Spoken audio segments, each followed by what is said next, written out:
নমস্কাৰ পুনৰবাৰ আপোনালোকক মহন্ত জিকে এডুকেশ্যনেল ইউটিউব চেনেলটোলৈ স্বাগতম জনাইছোঁ যেহেতু আমি যোৱাকালি এডিআৰই 2.0 ইম্পৰ্টেণ্ট 25টা কুৱেশ্যন আলোচনা কৰিছোঁ আজি আন 25টা কুৱেশ্যন ইয়াতে আলোচনা কৰিম মোষ্ট ইম্পৰ্টেণ্ট কুৱেশ্যন গতিকে আপোনালোকে ভিডিঅ'টো স্কিপ নকৰিব শেষলৈকে চাব আৰু যিসকল বন্ধু বান্ধৱে নতুনকৈ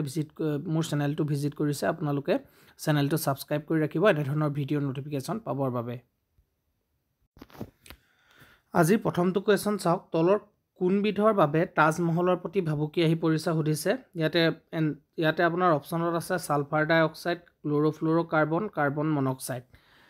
ইয়াৰ কোনবিধৰ বাবে তাজমহলৰ প্ৰতি ভাবুকি আহি পৰিছে ইয়াতে প্ৰশ্নত সুধিছে ইয়াৰ ৰাইট এনসাৰটো হৈছে সালফাৰ ডাই অক্সাইডৰ ফলত তাজমহলৰ প্ৰতি ভাবুকি আহি পৰিছে নেক্সট কুৱেশ্যনটো সুধিছে ব্ৰহ্ম সমাজৰ প্ৰতিষ্ঠাপক কোন সুধিছে ব্ৰহ্ম সমাজৰ প্ৰতিষ্ঠাপক কোন ইয়াতে সুধিছে ব্ৰহ্ম সমাজৰ প্ৰতিষ্ঠাপক হৈছে ৰাজা ৰামমোহন ৰায় সি এনসাৰটো কাৰেক্ট ৰাজা ৰামমোহন ৰায় হৈছে ব্ৰহ্ম সমাজৰ প্ৰতিষ্ঠাপক নেক্সট কুৱেশ্যনত সুধিছে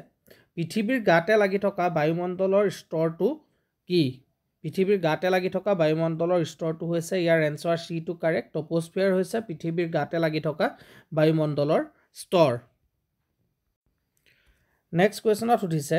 মিচিং সাহিত্য সভাৰ প্ৰথমজন সভাপতি কোন ইয়াতে সুধিছে মিচিং সাহিত্য সভাৰ প্ৰথমজন সভাপতি হৈছে এনসাৰ এ টু কাৰেক্ট এনসাৰ টাবুটাইট হৈছে মিচিং সাহিত্য সভাৰ প্ৰথমজন সভাপতি নেক্সট কুৱেশ্যনটোত সুধিছে অসমৰ দ্বিতীয়খন ছবি কি অসমৰ দ্বিতীয়খন বোলছবি হৈছে ইন্দ্ৰমালতী হৈছে অসমৰ দ্বিতীয়খন ছবি নেক্সট 31 নম্বৰ কুৱেশ্যনটো সুধিছে বন্দে মাতৰম গীতটো প্ৰথমে গোৱা হৈছিল কিমান চনত বন্দে মাতৰম গীতটো প্ৰথমে গোৱা হৈছিল 1886 চনত বন্দে মাতৰম গীতটো প্ৰথমবাৰৰ বাবে গোৱা হৈছিল নেক্সট কুৱেশ্যনটো চাওক ৰণভূমিত প্ৰাণ হেৰুৱা দিল্লীৰ একমাত্ৰ সুলতানজন কোন আছিল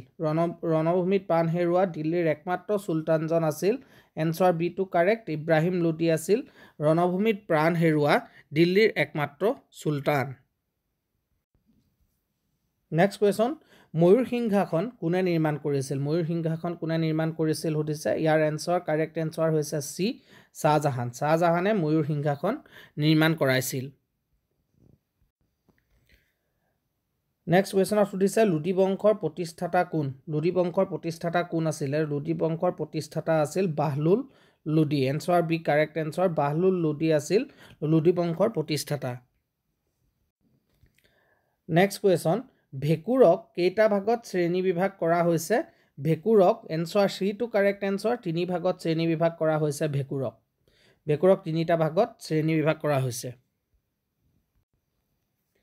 নেক্সট কুৱেশ্যন দ্ৰব্যতা অনুসৰি ভিটামিন কেই প্ৰকাৰৰ দ্ৰব্যতা অনুসৰি ভিটামিন ইয়াৰ কাৰেক্ট এনসাৰ বি ভিটামিন 2 প্ৰকাৰৰ দ্ৰব্যতা অনুসৰি ভিটামিনৰ প্ৰকাৰ দুটা নেক্সট কুৱেশ্যন পানীত দ্ৰৱণীয় ভিটামিন হৈছে ইয়াৰ ৰাইট এনসাৰ হৈছে এ বি আৰু চি হৈছে পানীত দ্ৰৱণীয় ভিটামিন বি আৰু চি ভিটামিন হৈছে পানীত দ্ৰৱণীয় ভিটামিন নেক্সট কুৱেশ্যন এস্কোমাইচিটিছ হৈছে এক প্ৰকাৰৰ কি এস্কোমাইচিটিক হৈছে ইয়াৰ কাৰেক্ট এনসাৰ হৈছে বি ভেকুৰ এস্কোমাইচিটিছ ভেকুৰ নেক্সট কুৱেশ্যন ৰুটিনল হৈছে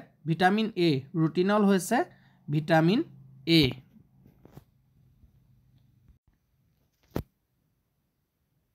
কোচ ৰাজ্যৰ প্ৰচলিত মুদ্ৰাক কি বুলি কোৱা হৈছিল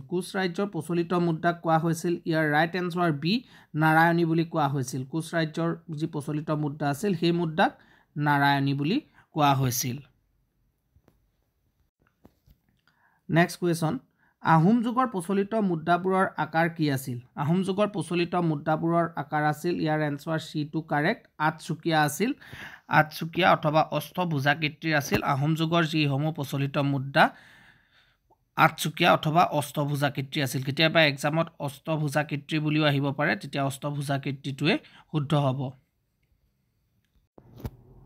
নেক্সট কুৱেশ্যনত সুধিছে কোচ ৰাজ্যৰ প্ৰচলিত মুদ্ৰাবোৰৰ আকাৰ কি আছিল কোচ ৰাজ্যৰ প্ৰচলিত মুদ্ৰাবোৰৰ আকাৰ আছিল ইয়াৰ এনসাৰ বি টু কাৰেক্ট ঘূৰণীয়া আছিল কোচ ৰাজ্যৰ যিসমূহ প্ৰচলিত মুদ্ৰা আছিল সেই মুদ্ৰাবোৰৰ আকাৰ ঘূৰণীয়া আছিল আৰু আহোম যুগৰ যিসমূহ প্ৰচলিত মুদ্ৰা সেইসমূহ অষ্টভুজাকৃতি বা আঠকোণীয়া আছিল এনেধৰণে এনেকুৱা চেপৰে হ'ব এটা এনেকুৱা এনেকৈ আঠটা বাহু বা আঠটা কোণ থকা আপোনাৰ মুদ্ৰাসমূহ আছিল আহোম যুগৰ আৰু কোচ ৰাজ্যৰ আছিল ঘূৰণীয়া মনত ৰাখিব কোচ ৰাজ্যৰ ঘূৰণীয়া আৰু আহোম যুগত আছিল অষ্টভুজাকৃতি বা আঠকোণীয়া নেক্সট কুৱেশ্যন কোনখন দেশৰ কাগজী নোটত ভগৱান গণেশৰ ফটো ব্যৱহাৰ কৰা হয় কোনখন দেশত কাগজী নোটত ভগৱান গণেশৰ ফটো ব্যৱহাৰ কৰা হৈছে ইয়াৰ ৰাইট এনসাৰটো হৈছে এ ইণ্ডোনেছিয়া ইণ্ডোনেছিয়াৰ কাগজী নোটত ভগৱান গণেশৰ ফটো ব্যৱহাৰ কৰা হয় মনত ৰাখিব নেক্সট কুৱেশ্যন ভাৰতবৰ্ষত ইষ্ট ইণ্ডিয়া কোম্পানীৰ ৰাজত্বৰ অৱসান কেতিয়া হৈছিল ভাৰতবৰ্ষত ইষ্ট ইণ্ডিয়া কোম্পানীৰ ৰাজত্বৰ অৱসান হৈছিল ইয়াৰ ৰাইট এনসাৰ এ 1858 চনত ভাৰতবৰ্ষত ইষ্ট ইণ্ডিয়া কোম্পানীৰ ৰাজত্বৰ অৱসান ঘটিছিল নেক্সট কুৱেশ্যনত সুধিছে অস্ত্ৰ নিষিদ্ধ আইন কোনজন ইংৰাজ শাসকে প্ৰৱৰ্তন কৰিছিল অস্ত্ৰ নিষিদ্ধ আইন কোনজন ইংৰাজ শাসকে প্ৰৱৰ্তন কৰিছিল সুধিছে ইয়াৰ ৰাইট এনসাৰ হৈছে সি লৰ্ড লিটনে অস্ত্ৰ নিষিদ্ধ আইন প্ৰৱৰ্তন কৰিছিল নেক্সট কুৱেশ্যনত সুধিছে সত্যাগ্ৰহ শব্দটো কোনটো ভাষাৰ পৰা লোৱা হৈছে ইয়াৰ ৰাইট এনসাৰ হৈছে এ সংস্কৃত ভাষাৰ পৰা লোৱা হৈছে সত্যাগ্ৰহ শব্দটো নেক্সট কুৱেশ্যন সত্যাগ্ৰহ শব্দটোৰ অৰ্থ কি সত্যাগ্ৰহ শব্দটোৰ অৰ্থ হৈছে ইয়াৰ এনসাৰ সি কাৰেক্ট এনসাৰ সত্য আৰু অহিংসা হৈছে সত্যাগ্ৰহ শব্দটোৰ অৰ্থ নেক্সট কুৱেশ্যন আগষ্ট বিপ্লৱ কাক বুলি কোৱা হয় আগষ্ট বিপ্লৱ কাক কোৱা হয় ইয়াৰ ৰাইট এনসাৰ হৈছে বি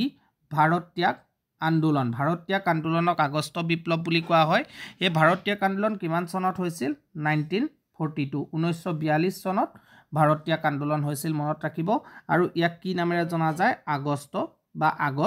বিপ্লৱ হিচাপে জনা যায় নেক্সট কুৱেশ্যনত সুধিছে কোনজন মোগল সম্ৰাটৰ কবৰস্থান ভাৰতবৰ্ষত নাই ইয়াৰ ৰাইট এনসাৰ হৈছে এ জাহাংগীৰৰ কবৰস্থান ভাৰতবৰ্ষত নাই নেক্সট কুৱেশ্যন শিৱসাগৰ পুখুৰী কোনে খন্দাইছিল এইটো বহুতে ভুল কৰে শিৱসাগৰ পুখুৰী শিৱসিংহই খন্দাইছিল বুলি বহুতে দি থৈ গুচি আহে যিহেতু শিৱসাগৰ এটা মিল আছে কিন্তু হেতু ভুল শিৱসাগৰ পুখুৰী খন্দাইছিল ইয়াৰ answer B to correct Ambika কুঁৱৰীয়ে শিৱসাগৰ পুখুৰী খন্দাইছিল মনত ৰাখিব নেক্সট কুৱেশ্যন পিয়লি বৰুৱাক কেতিয়া ফাঁচি দিয়া হৈছিল পিয়লি বৰুৱাক ফাঁচি দিছিল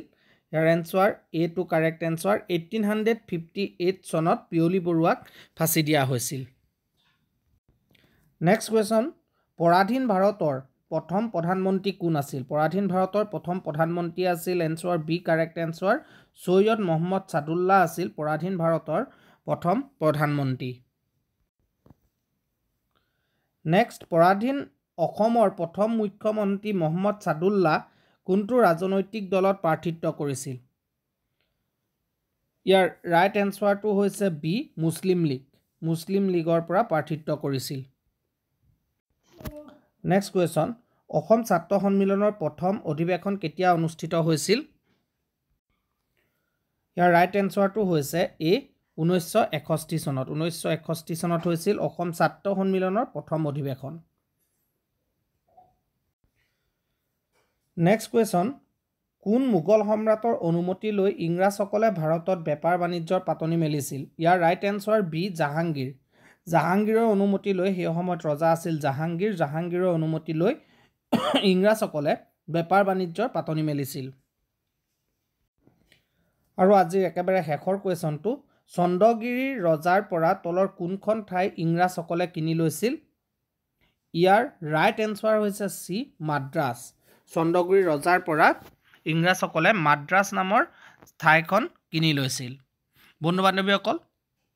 আজিলৈ ইমানখিনি আলোচনা কৰিলোঁ আৰু যদিহে আপোনালোকে ভিডিঅ'টো চাই ভাল পায় ভিডিঅ'টো শ্বেয়াৰ কৰিব নিজৰ বন্ধু বান্ধৱীক,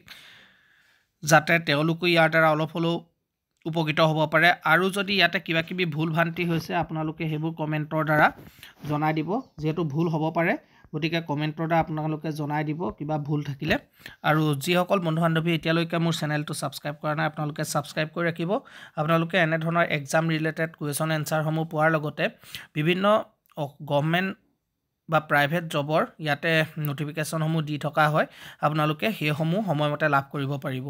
আৰু আজিলৈ ইমানখিনিয়ে আলোচনা কৰিলোঁ। পুনৰ আন এটা ভিডিঅ'ত পুনৰ আন বাকী কুৱেশ্যনখিনি আমি আলোচনা কৰিম। গতিকে আজিলৈ ইমানেই। ধন্যবাদ। জয় আই অসম।